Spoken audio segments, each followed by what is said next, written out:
Dal punto di vista pratico adesso vediamo insomma con l'app come funziona dal punto di vista multimediale. Ecco, allora io entro, questa è l'applicazione, vedete, inquadro con il telefono la cartolina e da qua mi esce il contenuto video. Vedete, come avere la televisione all'interno della cartolina della mappa.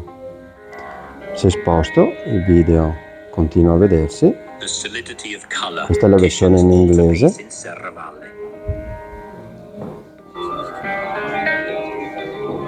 Da qua con i tasti, con questo tasto, si entra nel portale Backstore Dreams, dove ho creato una scheda per ogni artista, sia in inglese che in italiano, un po' di contenuti scritti. Poi questo è l'immagine 360 della chiesa, dove è contenuto la pala del Tiziano, ulteriori suggerimenti di luoghi da visitare. Ok, questo è il tag.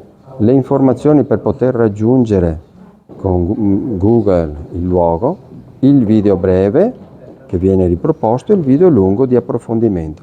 Merita veramente di essere visto. Molto semplicemente si clicca e si vede il video.